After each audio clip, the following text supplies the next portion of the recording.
Só que não está aparecendo a imagem, hein, mano?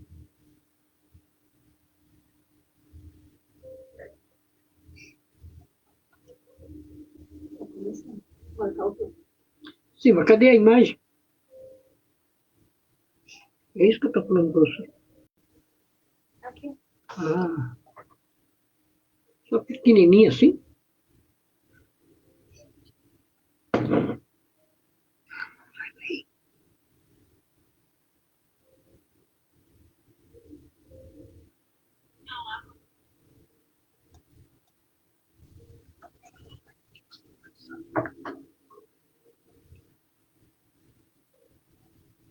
Não pode fazer depois. Boa noite, amigos, amigas de jornada de aprendizado. Que Deus nos abençoe a todos e que possamos nós seguirmos nesse aprendizado, né? Hoje, o nosso tema são muitos os agentes que o homem aceita, agentes de infortúnio. Vamos então à nossa oração inicial, agradecendo ao Pai a oportunidade, agradecendo a Jesus que nos permite, apesar da nossa ignorância, da nossa imperfeição, adentrarmos os portais de luz que Ele semeou no planeta todo e aprendermos um pouco. Então, elevemos o pensamento, elevemos os sentimentos e agradeçamos por mais esse dia vivido e pela oportunidade de aprendizado e de trabalho. Pai nosso que estais nos céus, santificado seja o vosso nome, venha a nós o vosso reino e seja feita a vossa vontade, assim na terra como nos céus. O pão nosso de cada dia dai-nos hoje, perdoa-nos, Pai, as nossas dívidas, na medida em que aprendemos a perdoar as dívidas do próximo. E não nos deixeis cair em tentação, mas livrai-nos de todo mal, porque teu é o reino, o poder e a glória por todo sempre. E assim, agradecendo a direção do Núcleo de Estudos Espíritas Caiba Richuto, nós damos por aberto o nosso aprendizado dessa noite.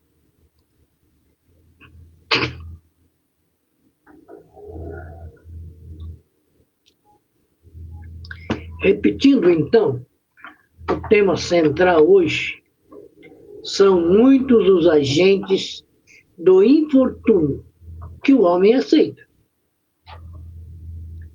Então, entre esses, nós vamos citar alguns, né, que inclusive já citamos em outras lives, e esclarecendo que esse estudo, através do livro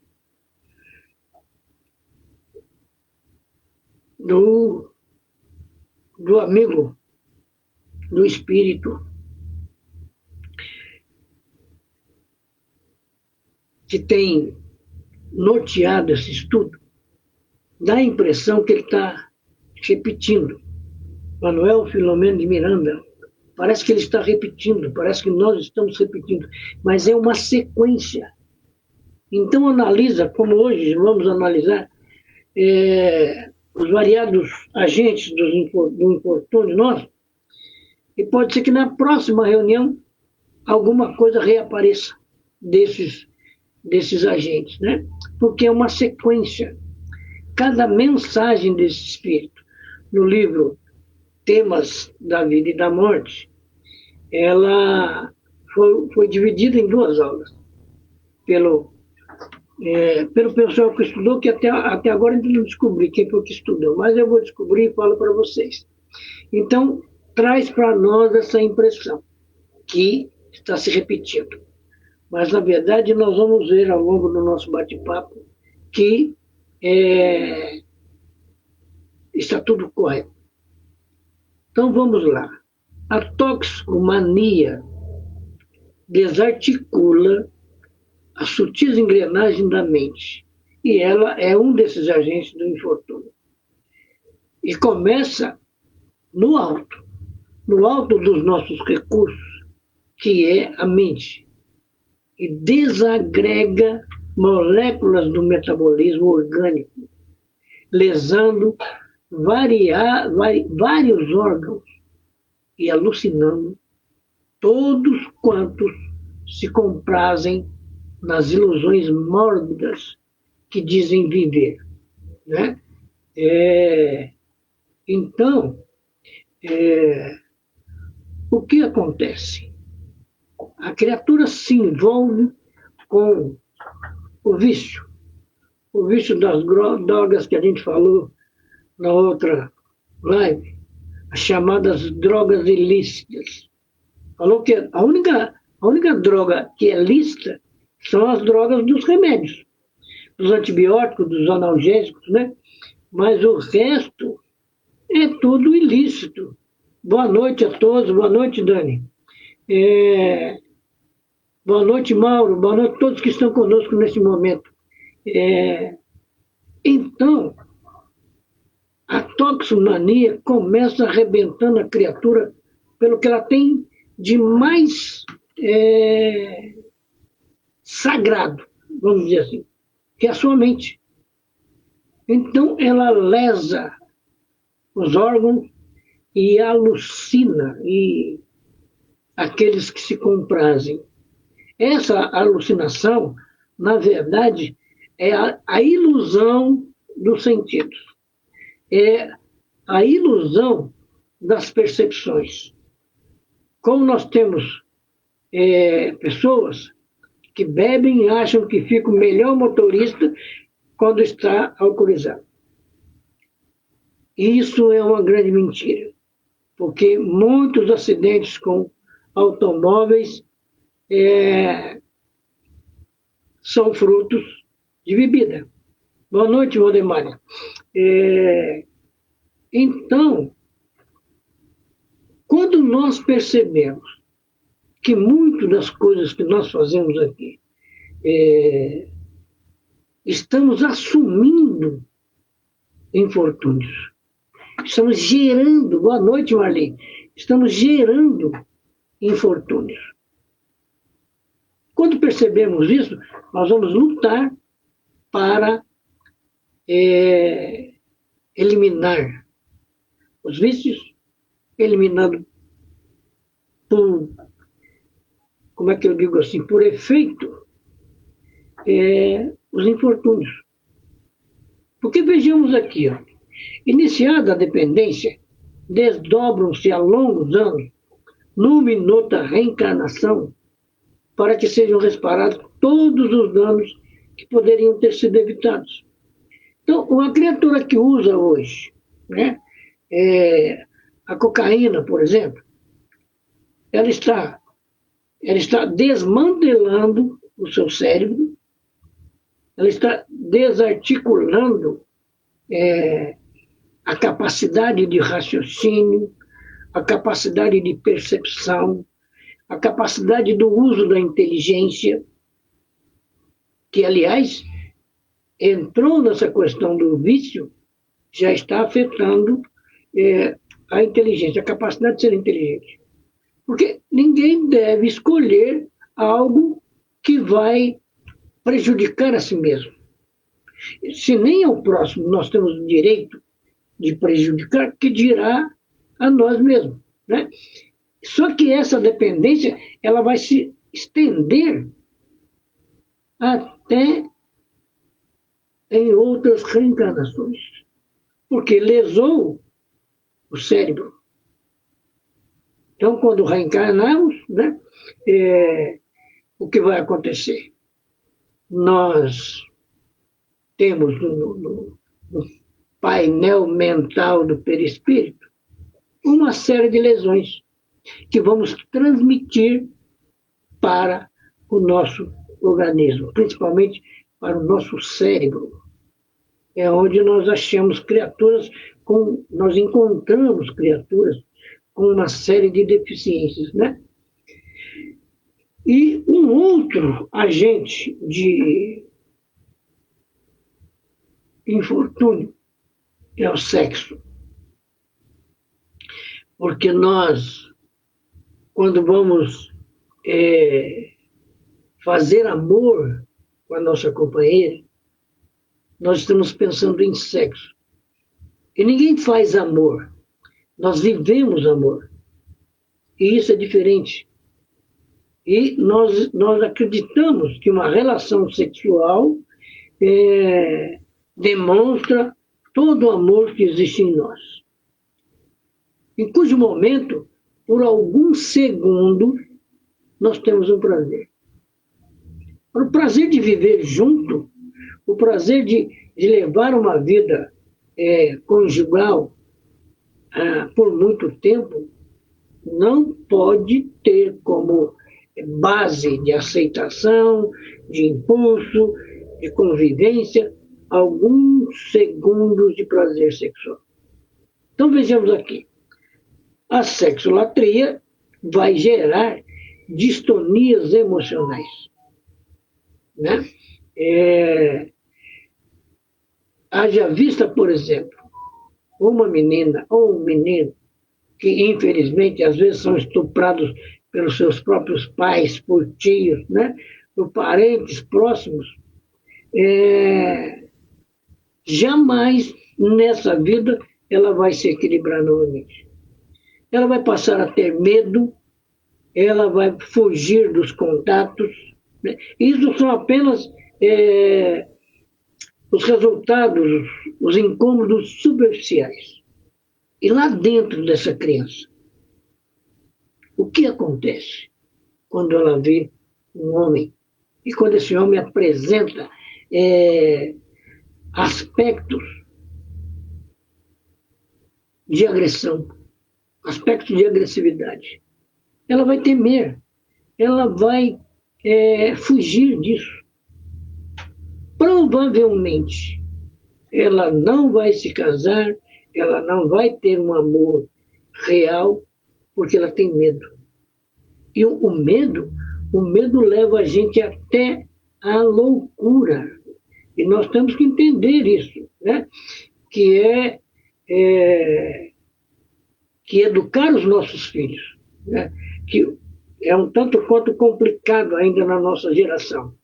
Educar os nossos filhos não passa por proibição, passa por orientação, né? Mas é aquilo que a gente vive dizendo. Cada um de nós, enquanto pais, enquanto mães, imitamos aquilo que recebemos dos nossos pais. Os nossos pais imitam aquilo que receberam dos seus pais, nossos avós. E há nisso uma sequência, né? Uma sequência de consequências, né? E nós não aprendemos a ter liberdade emocional ao lidar com o assunto sexo, né? E quando o garoto apresenta a questão da homossexualidade, pronto, aí quer esconder, quer excomungar, quer fazer um monte de coisa que não ajuda em nada. O que precisamos nós é compreendermos que o espírito não tem sexo. No corpo, ele está, vamos dizer assim, carregando um sexo. Mas as histórias emocionais, as histórias amorosas, afetivas do passado, estão na consciência. E se ele rejeitar o amor hétero, é porque não está nele a sexualidade masculina ou feminina. Nós precisamos, principalmente na condição de espírita, entendermos esses aspectos e conversarmos O diálogo é sempre o caminho da solução, mas ainda não nos preparamos, não experimentamos esses diálogos de maneira lúcida e efetiva, né? Então, acabam se transformando em infortúnios, às vezes, os nossos exageros, né? Com relação ao sexo. Então, vamos repetir aqui. Ó. A sexolatria gera distonias emocionais por conduzir o indivíduo ao reduto das sensações primitivas, retendo-os na área do gozo insaciável. Se não sacia, já é problemático, já é desequilíbrio, que o leva à exaustão, a terríveis frustrações na terceira idade. Se alcança e as depressões se encontram, pelo descalabro que desorganiza o corpo e perturba a mente. Então, observamos que o sexo, né, ele tem uma força quase que tão grande quanto a nossa força mental. E sendo assim, nós podemos controlá-lo pela nossa mente. Sabe, Emmanuel diz uma coisa assim fundamental, principalmente para os homens, né? Se nós olharmos uma mulher e já ficarmos imaginando o que poderíamos fazer com ela na cama, a deseducação é nossa. Boa noite, Luísa, tudo bem contigo? Então, temos que entender que a reforma íntima passa por processo, às vezes até doloroso para nós, porque não queremos largar, não queremos abrir mão desses prazeres fugazes e doentios. O estupro é um prazer doentio, né? Então, precisamos buscar no Evangelho, no conhecimento da doutrina espírita, todo o reforço que ela nos mostra. A glutoneria, além de deformar a organização física, é agente de males que sobrecarregam o corpo, produzindo contínuas disfunções gastrointestinais, dispepsias, acidez, ulcerações, alienando o homem que vive para comer, quando na verdade ele deveria comer para viver, né? E o que é a dispepsia, por exemplo? Dispepsia, nada mais do que a má digestão, só que num grau extremamente elevado, porque a criatura está exagerando no consumo de alimentos. Por exemplo, comer rápido demais faz com que o estômago tenha que se esticar demais e aumenta a probabilidade do ácido estomacal escapar para a parte superior, causando o desconforto, né? Por quê? Quando a gente coloca a comida no estômago, o estômago, como uma bolsa, eu não sei se os senhores estão vendo as minhas mãos aí, mas devem estar, o estômago vai fazer esse movimento aqui. Se a gente come rápido demais, o estômago começa a acelerar. E como é que fica essa digestão? Ela vai ter um desgaste, ela vai ter um desequilíbrio que vai prejudicar a gente aos poucos, né? As dietas gordurosas, né? Alimentos ricos em gorduras exigem um processo digestivo mais lento e podem estimular a produção excessiva de ácidos gástricos, dificultando a digestão e causando sintomas como inchaço, queimação, entre outras coisas. O danado do H. pylori, a bactéria que pode causar inflamação no estômago e leva à dispepsia. Entende? Nós teremos nessa área muitas consequências. Além dos sintomas da dispepsia, teremos náusea, flatulência, barriga estufada, fraqueza.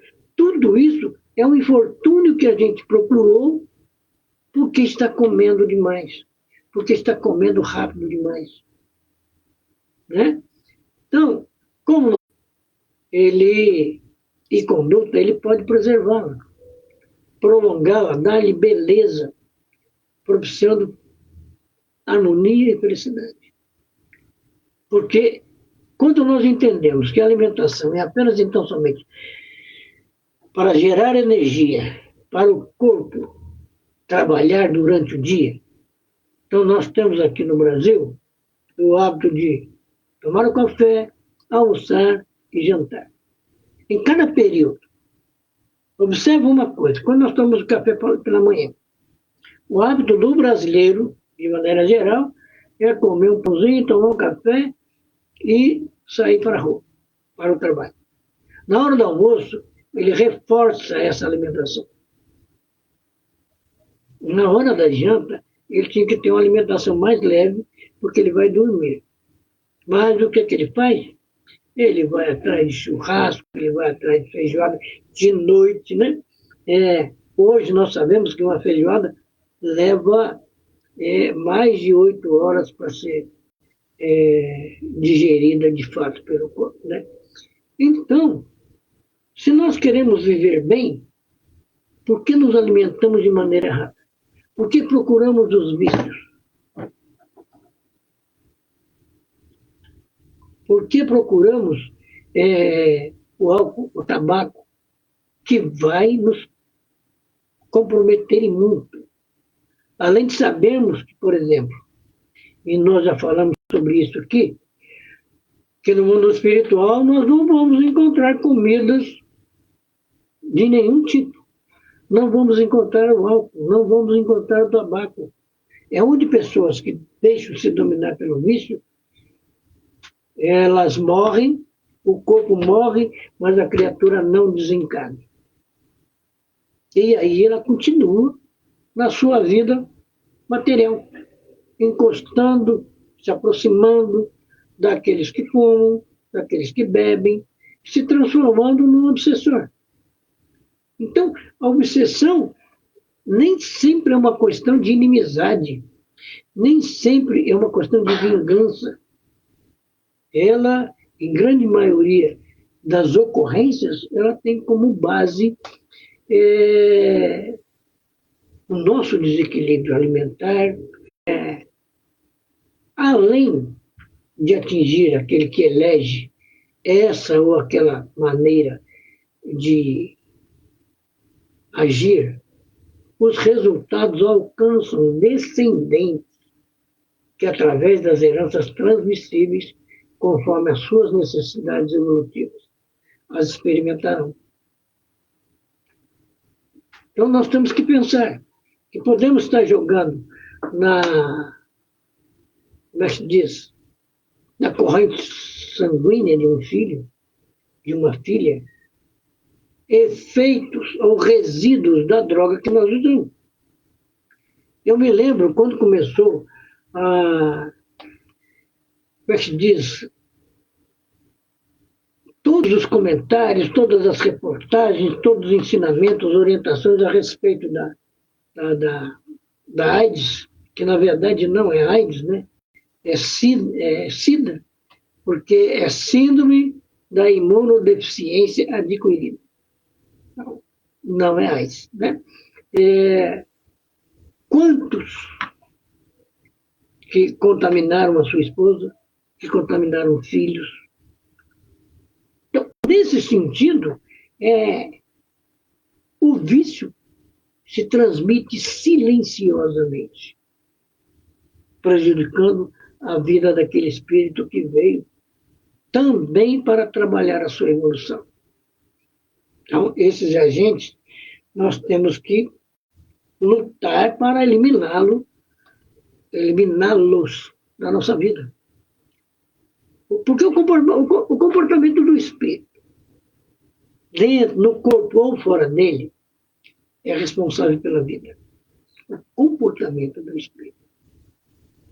Então, a criatura, né, que ficou no bar até de madrugada, bebeu até causar náuseas, sai para a rua e sofre um assalto, ou sofre uma queda, é atropelado, de quem é a responsabilidade? Se não dela mesma. E, se ela morrer, é um suicídio induzido pelo vício do álcool. É nesse sentido que os agentes do infortúnio nós aceitamos e depois temos que arcar com as consequências disso. Então, repetindo aqui, o comportamento do espírito, no corpo ou fora dele, é responsável pela vida, contribui de maneira eficaz para a sua programação e interfere na conduta do grupo em que se movimenta e onde atua, como descendentes que de alguma forma estão vinculados. Então, um pai que bebe pode levar o filho a beber, porque ele está exemplificando. Um pai que fuma também vai levar esse filho a beber, a fumar. Porque é um exemplo. Quantos pais pedem aos filhos para acender o cigarro para ele? O que o filho faz? Vai lá, pega a caixa de fósforo, põe um cigarro na boca, acende o fósforo e dá uma primeira tragada. Então, o que nós temos contra isso? As ações corretas é que prolongam a vida do corpo e promovem o equilíbrio da mente. Enquanto as mentes atribuladas e agressivas produzem o inverso. Sabe? Então, falar de reforma íntima sem tomar nenhuma atitude é mera especulação. Porque o que nós temos que reformar? Apenas, então, somente os nossos hábitos, né? A fim de entendermos como melhor viver. Como melhor viver. Né? Então, nunca será realmente demasiado repetir que o homem edificará a sua existência da maneira como pensa e age. Vivendo de conformidade com o comportamento escolhido. Então, se ele escolheu a droga ilícita, ele vai viver, como é que digo assim? Ele vai viver todas as consequências disso. Começa que ele vai ter que esconder dos seus esse vício. Então, ele vai chegar em casa todo alterado. E não sabe explicar o que está acontecendo. Ele vai comer demais, ele vai fazer uma série de coisas que, sabe, não ajuda espiritualmente. É o infortúnio. Nós escolhemos isso. Então, não existe, como se diz, não é aceito de maneira lógica os efeitos da reencarnação que surgem na nossa vida como colocado por Deus. Não. Foram colocados por nós. Se nós bebemos hoje, se nós usamos drogas hoje, podemos ter certeza que numa próxima encarnação voltaremos com as consequências disso. É aí que está o infortúnio. Então, antigamente, o que se fazia? Culpava os pais porque os filhos nasceram assim ou de outro modo. E os pais não têm culpa. Do ponto de vista biológico, os pais não têm culpa do que aconteceu na formação do corpo do filho. Né? Agora, para o Espiritismo, para a doutrina espírita, os agentes dos infortúnios são as próprias ações e falhas morais do indivíduo. O que o Kardec nos diz em O Livro dos Espíritos, em O Evangelho? O egoísmo e o orgulho são as duas grandes chagas da humanidade. E eles estão aqui novamente. Ó. O egoísmo, o orgulho, a vaidade. O que geram sofrimentos futuros. Porque o egoísta, com certeza, vai se transformar num avarento. O vaidoso, quando chegar à velhice, ele vai perceber que maquiagem não resolve o problema das rugas. O orgulhoso vai acabar isolado dentro da sociedade. Porque o orgulhoso, ele pauta a sua vida numa condição de ser o melhor que todo mundo. E aí as pessoas se afastam dele. Né? E tudo isso vai gerar os sofrimentos do futuro, as provas e expiações de vidas passadas. Nessa vida, nós geramos as provas e expiações da vida futura. Né? E que também pode se manifestar agora. Uma criatura comeu de maneira errada por muito tempo, né? Gerou o H. pylori, o H. pylori pode criar uma série de outros problemas, porque aí a pessoa não quer ir para o hospital, porque vai ser um tratamento invasivo. Se tiver chance e depois se conduzir de maneira correta, ele sara. Agora, se vier do hospital porque sarou, voltar ao desregramento, ele vai cair ele vai entrar numa recaída. Né? E nós temos que entender uma coisa, perceber uma coisa. A indiferença que nós temos com a nossa própria vida e a falta de caridade para com o próximo contribuem para o sofrimento alheio e perpetuam o mal. Por que isso? Porque eu faço uma coisa errada hoje com o próximo, com uma pessoa próxima a mim.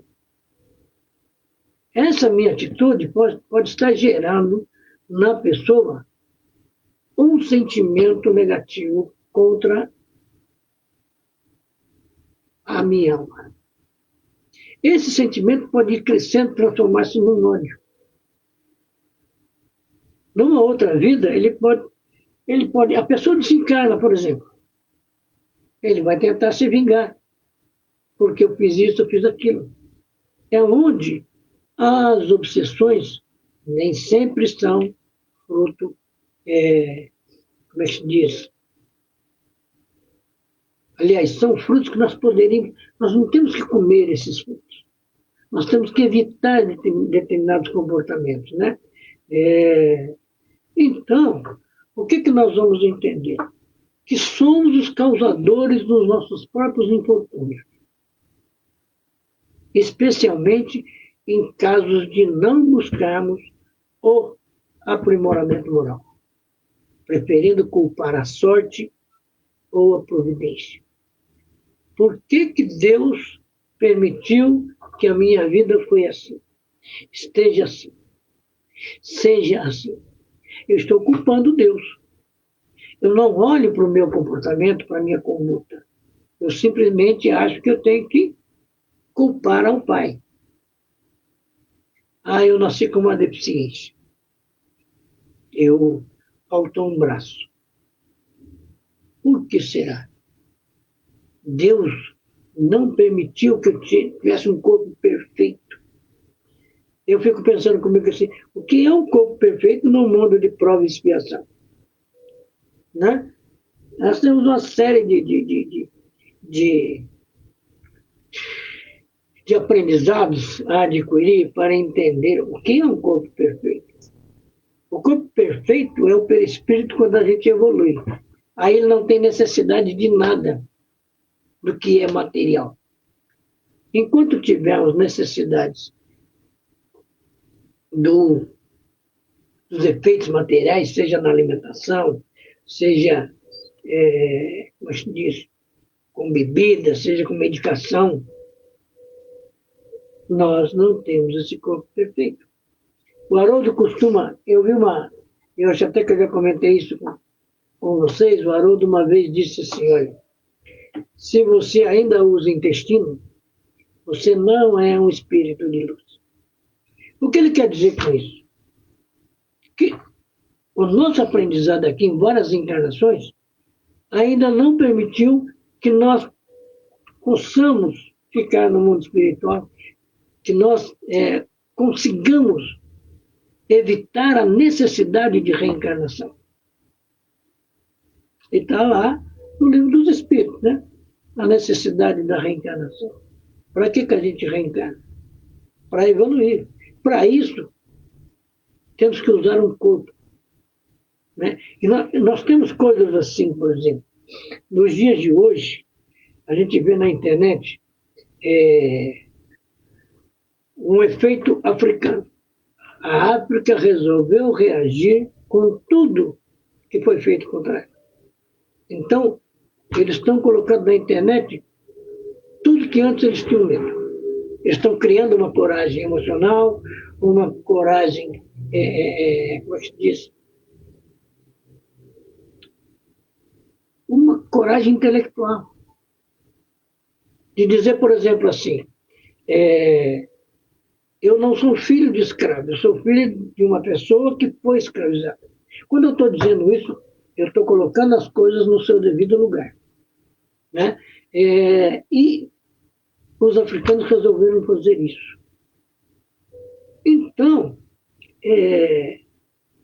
todo o processo de escravização, que já aconteceu de várias maneiras, com vários povos, né? Nós lembramos, por exemplo, Nestório, no livro 50 anos depois, que era o próprio Emmanuel, né? O próprio Públio Lentulus, né? Que estava meio lento na sua evolução, né? Ele esteve mano a mano com Jesus. E foi preciso morrer, desencarnar, num processo de queima com o Vesúvio, né? Para aprender, para queimar toda a vaidade, toda aquela empáfia de eu sou um senador romano. E isso quer dizer o quê? Não quer dizer nada, sabe? Então, nesse sentido, nós somos os causadores. Agora, o que vai dar com essa reação africana? Nós não podemos medir ainda, mas com certeza trará algumas consequências, porque é um processo de devolução. Aqui, olha, vocês fizeram isso, fizeram aquilo, nós aceitamos, e a vida é isso.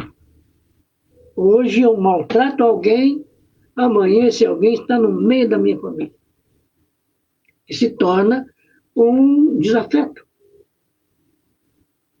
E a gente não entende por que um filho, uma filha, um pai, um irmão, uma mãe são avessos à nossa presença. É por causa desses comportamentos. Por isso que diz aqui, olha, as adversidades da vida podem ser expiações de falta cometidas em encarnações anteriores ou provas necessárias para o aprendizado e a evolução. Então, observa que as expiações são as consequências dos erros cometidos. né? As provas são necessárias ao aprendizado e da evolução do espírito.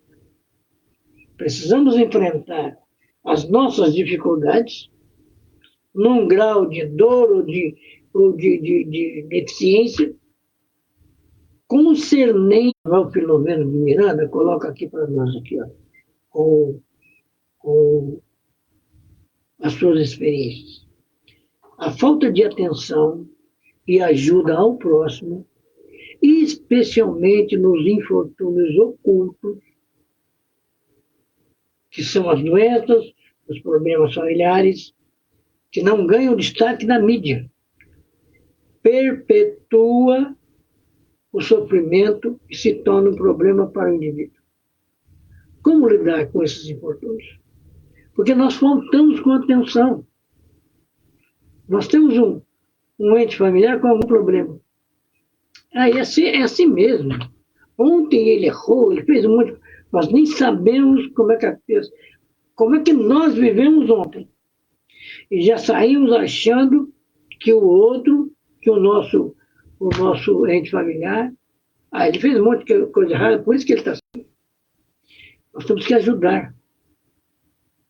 O amor, a presença, a aceitação, já são recursos necessários à mudança daquela criatura. Agora, crítica, condenações, nós não somos juízes. E se o fôssemos, estaríamos errando também. Porque não viemos aqui para julgar ninguém. Eu não gosto de fulano, apesar dele ser meu irmão, apesar dele ser minha irmã, ou ser primo, ou ser tio, porque ele está assim ou está assado. Ele me causa vergonha. O que nos causa vergonha é o modo errado de viver, que traz essas consequências. Então, o Espiritismo nos propõe para que a gente veja essas crises e dificuldades como oportunidades de crescimento. E analisando essas situações com uma perspectiva mais ampla, menos imediatista. Enquanto nós pensamos a vida a partir do ponto de vista humano, nós estamos pensando de maneira insuficiente, de maneira incompleta, de maneira incompatível com as leis divinas e naturais. Porque nós ouvimos assim, o que é o aprimoramento moral? A prática da caridade. O indivíduo deve buscar se melhorar moralmente, trabalhando para superar o egoísmo, o orgulho e a vaidade. Porque esses são fontes de sofrimento. A prática da caridade. Ajudar o próximo. Né? O que diz o Pai Nosso?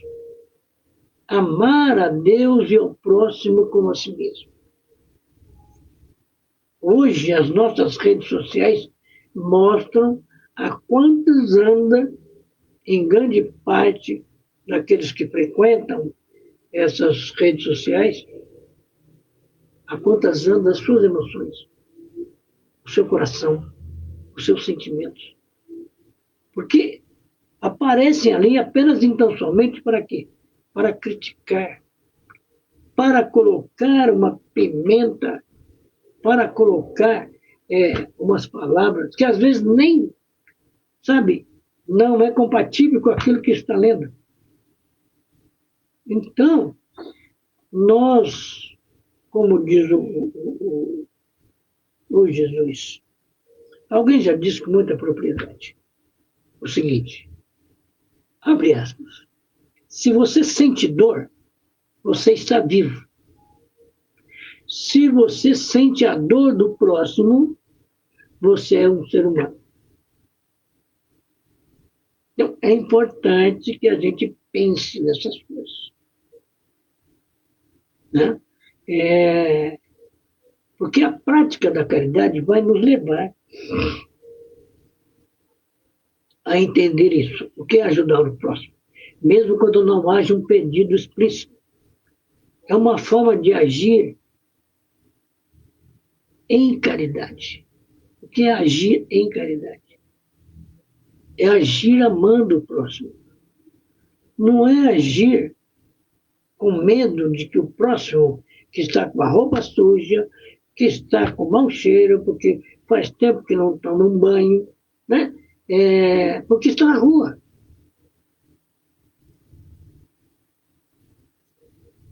Então, nós vamos ajudar o próximo. Aí vai levar uma sopa. Aí faz igual o pizzaiolo, né? Pega aquela pá dele, que ele fica longe do forno, porque ele precisa colocar a pizza lá dentro, sem o calor desse forno. Aí nós colocamos essa sopa nessa pá e levamos até a criatura necessitada. Ah, não, Ademar, ninguém faz isso. Não faz fisicamente, mas tem medo do contato. Como se a criatura fosse transmitir alguma coisa. Né? Então, ajudar o próximo, mesmo quando esse próximo não pediu nada, é uma forma de agir em caridade. E pode trazer solução para os problemas, além de ser uma ação moralmente recompensadora. Né? Eu vou me lembrar outra vez, não, estou me lembrando outra vez da conversa do Bacelli, né? Que ele disse, ele está na fila esperando para falar com o Chico, e ele diz assim, eu não sei como é que o Chico suporta o mau hálito do Jorge.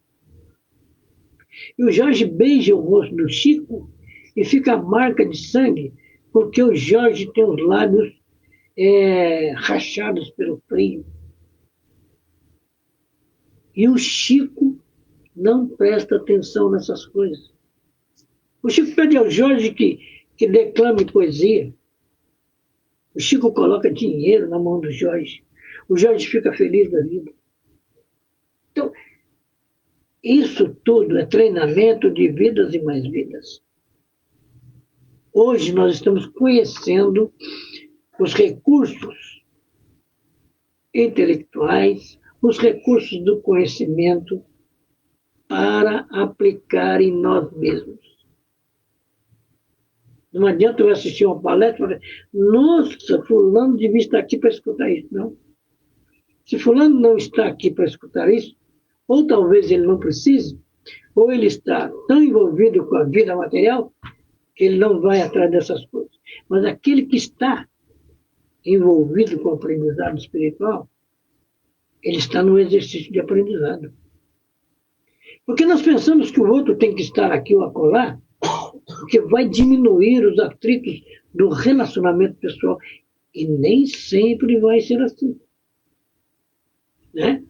Então é importante que a gente vá buscar também o conhecimento para diminuir os infortúnios que a gente busca.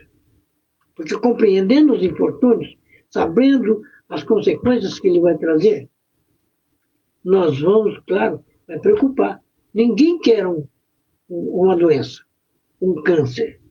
Todos querem um final de semana de verão, mesmo que seja no inverno, para sair para a praia, para o sítio, para não sei o quê.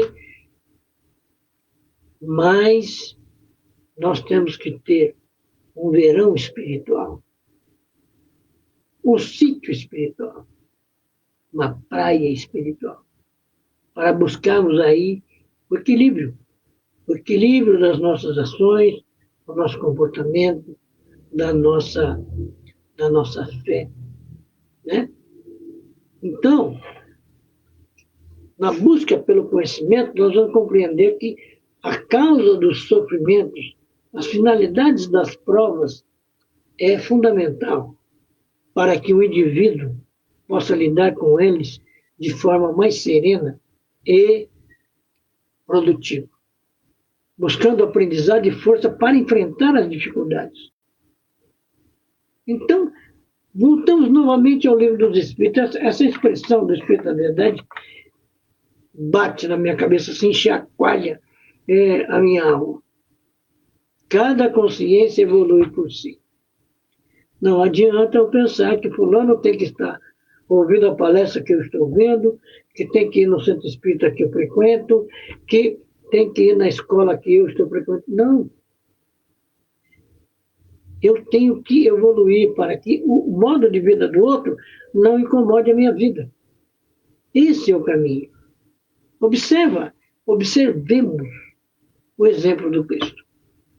Viveu com criaturas broncas, na verdade, pescadores, pobres, sabe, até agressivos, emocionalmente desalinhados. É só lembrar o comportamento do Pedro, por exemplo, quando Madalena chegou para conversar com Cristo. Eles ficavam olhando Madalena de soslaio. Tipo assim, o que você está fazendo aqui? Você é uma prostituta, você não deveria estar... Isso era o que o Pedro estava pensando. As dificuldades do Tomé. Deixa eu colocar a mão aí, porque se eu sentir a sua ferida, eu tenho certeza que você é o Cristo. As nossas certezas não medem, não dimensionam a nossa evolução. Porque as nossas certezas são pequenas. Elas não abrangem quase nada. O que eu tenho que colocar a mão numa ferida para ter certeza que é Jesus? Por que eu tenho que olhar a irmã como uma prostituta e achar que ela não tem que estar aqui ou ali? Então, observa o comportamento dos fariseus, que iam levar ao Cristo a mulher adúltera, porque, na verdade, é mais fácil acusar o outro do que revelar os próprios defeitos. Aí o Cristo diz o quê? Quem não tiver defeitos, que atire a primeira pedra. Aí ele complica a intenção dos fariseus. Assim a gente, não adianta ficar olhando o nosso próximo, porque estamos agindo, obviamente, guardadas as devidas proporções, como fariseus. Olhar o defeito do outro. Olhar o defeito do outro não ilumina a minha conduta. Nós temos que pensar muito nisso. E entender que os defeitos, os infortúnios que temos na vida, nós aceitamos. Eles não são impostos pela lei da natureza, pelas leis divinas e naturais. Eles são consequências de nós mesmos. Então, como combinado, eu agradeço a todos vocês por estar nos ouvindo e convido a minha filha para fazer a prece de encerramento.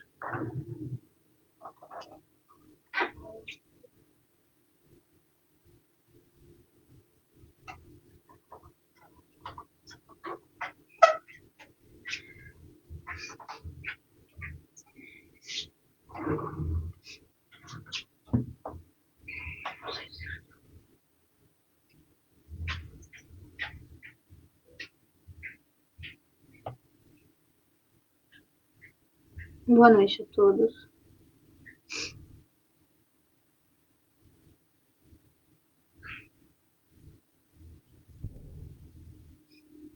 Deus nosso Pai, que possui todo poder e bondade, dai a força àquele que passa pela provação, dai a luz àquele que procura a verdade, ponde no coração do homem a compaixão e a caridade. Deus, dai ao viajoso a estrela guia, ao aflito a consolação, ao doente o repouso. Pai, dai ao culpado o arrependimento, ao espírito a verdade, à criança o guia, ao órfão o Pai. Senhor, que a vossa bondade permita aos espíritos consoladores derramarem por toda parte a paz, a esperança e a fé. Deus, um raio, uma faísca do vosso amor pode abrasar a terra. Deixa-nos beber nas fontes dessa bondade, fecunda e infinita, e todas as lágrimas secarão, e todas as dores acalmarão. Um só coração, um só pensamento subirá até vós, como grito de reconhecimento e de amor. como Moisés sobre as montanhas, nós os esperamos com os braços abertos. Ó bondade, ó beleza e ó perfeição. E queremos de alguma sorte merecer a vossa misericórdia. Deus, dai-nos a força de ajudar o progresso, a fim de subirmos até vós. Dai-nos a caridade pura, dai-nos a fé e a razão. Dai-nos a simplicidade, para das nossas almas o espelho onde se deve refletir a vossa imagem. Que assim seja. Com essa prece, vamos dar finalizar aqui a live. Boa noite a todos, um bom final de semana.